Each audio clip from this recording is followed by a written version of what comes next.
This thing's 5 years old, and I think it's about time I show you what a 5-year-old polymer clay palette looks like.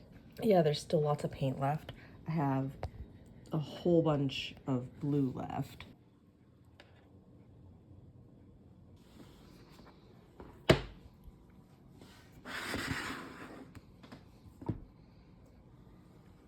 We're gonna start with this one. I've been letting it soak all night. You can see the liquid still in there because there was a lot of paint left over. I've got a whole bunch of empty pans here because I don't want to waste any paint, so I'll be scraping it all out of there. On top of those, I have a lovely magic eraser here, which I do enjoy using to clean these things. Now, I've been meaning to get to cleaning this thing for quite some time because I have some big plans for my watercolor palettes. You see, I really want to make copies of these things. Now, I don't use this palette as much anymore because I have my latest palette and I really like how I set it up. Now, I didn't stop using this for any reason other than that. It does look a little worse for wear, but we're gonna get cleaned up and I'll show you what 5 years of staining looks like. Right before I had made that new palette, I had actually just like finished refilling this with fresh paint, specifically the French ultramarine blue over here. Oh, look how well that came off. So yeah, I soaked these all night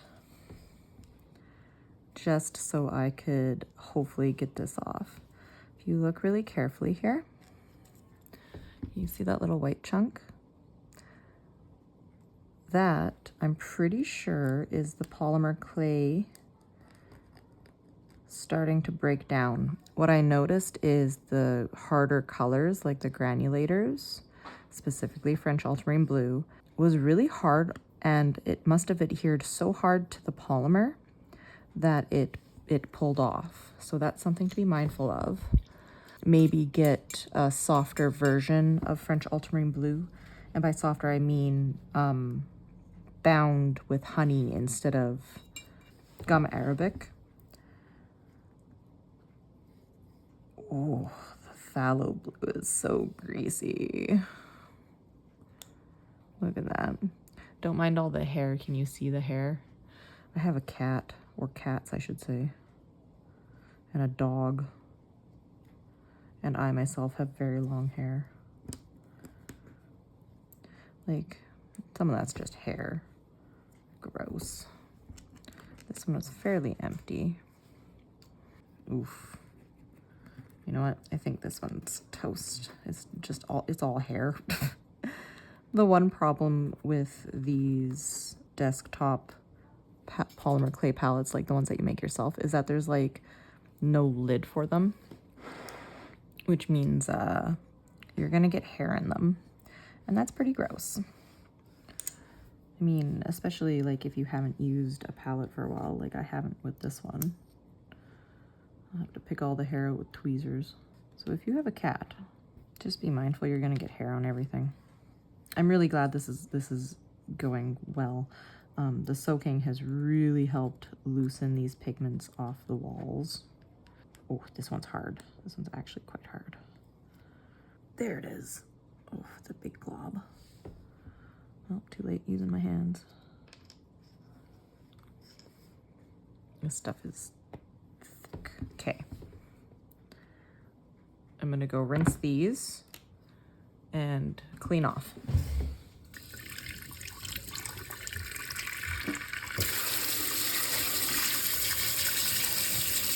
This makes me sad. I used hot water, and can you see how it's moving a little bit? So with heat, polymer clay tends to get a little softer again, but it's not gonna break. You can also see this had 2 layers of glaze on it. You can see that little piece right in there. That's where the glaze is coming up and peeling off of the polymer. It's done that in a few places, and what I found out is you don't actually need glaze. And if you look, the glaze kind of protects it a little bit from the staining, I guess. I don't know. It's your choice if you want to glaze, if you end up making your own. You can tell that the granulating colors don't stain near as bad as the dye colors. The dye colors are like really hard on parts, I guess. But we're gonna start the scrubbing process. I cut my magic eraser so it was easier to get in here.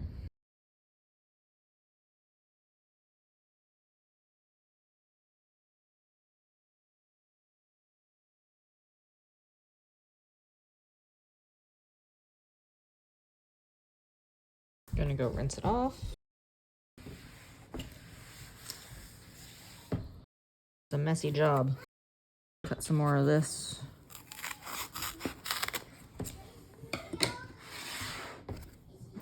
So this is my first rinse. I've done not very much. It takes time. Like all things, it takes time.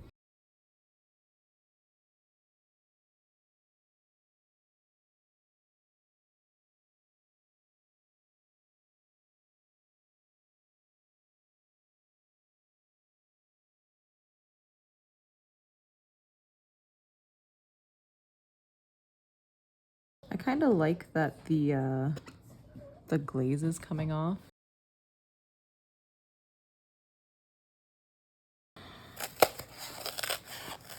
I like that sound. The whole reason I'm doing this is because I'm gonna start making copies of these things.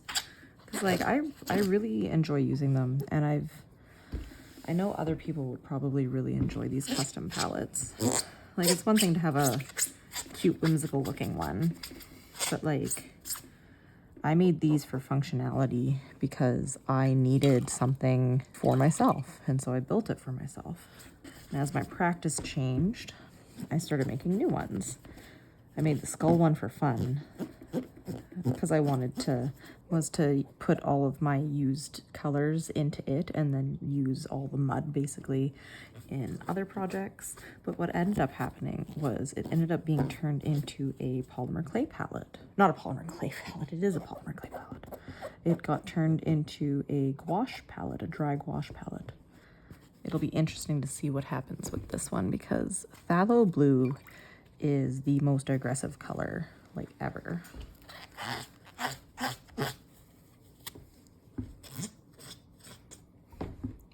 Now, all of my new polymer clay palettes get 3 coats of glaze because of French ultramarine. So those little white spots came from in here. That's where the French ultramarine held on and pulled it up. And then I'm gonna go rinse. I'm gonna go rinse it now actually, because there's still a lot of paint in this. So I rinsed it even more. Now let's see how it cleans.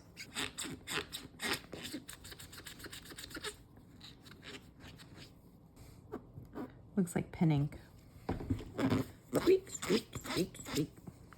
I would be very, very sad if this thing broke because of making a silicone mold. Like a part of me wants to like reseal it, especially this well here. This well looks like it's seen some better days. But again, this palette is 5 years old. I think it cleans up pretty well, all things considered. Now, chances are, like, once you have wells set with a color, you're not going to be changing that color. I only ever had to do it once because I didn't like how it was organized.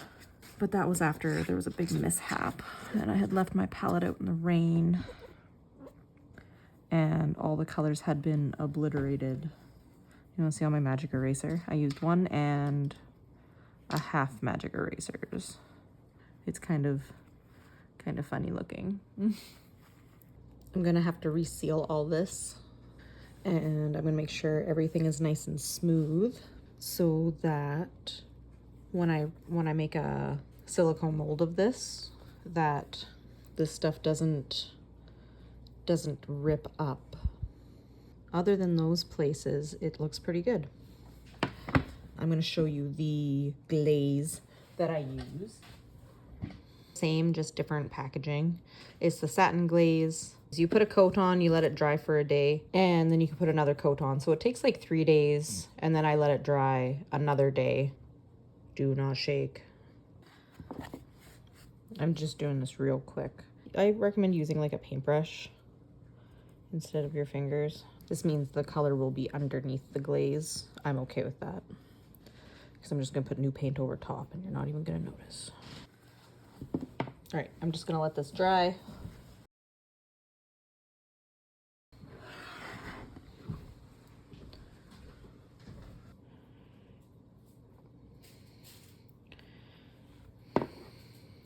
This has had a lot of water sitting in it for a long time. And this is 3 coats of glaze, and it seems to be peeling up. I think with how dry gouache dries, and maybe with how often I let this sit, that it caused a lot of the glaze to lift up. It could even be how I applied it. I'm not quite sure. I'm gonna scrub this now. We'll just fast forward for that. All of this peeled off like sunburnt skin. But anywhere that it was, it kind of kept it from like staining the polymer. This one had lots of glaze for it to stain, and maybe this one had been scrubbed off long ago. I'm not sure. Like maybe watercolor and gouache are just different enough that it's harder on it. It stains harder, maybe. I don't know. I'll let you formulate your own thoughts on that. This one, I am not doing a deep clean. This is my current palette. This is my pride and joy right here. Anyways, I will want to make a copy of this. I have a lot of things to do before I can do that. I have a lot of paintings it needs to do. When I have more than one project on the go, I don't like to clean it off to switch between paintings. So I need more palettes to work on. So I'm gonna start making copies of my palettes to use and to also sell. There's been quite a few of you guys who have really encouraged me to make copies of these. And I have a lot of ideas for watercolor palettes. I want them to like not only like look good, but I want them to be functional, be good at its job. And like this one is very good at its job. It does everything I want it to do. I don't have any complaints about it yet. Maybe except for that I got myself a bigger brush recently. A nice 2-inch brush. Now, there's no way, right? So I will be building a palette for the big boys. I have a big roll of Arches watercolor paper that I'm itching to get into. So I'm not actually going to scrub this. I don't need to scrub it. It's staying quite clean.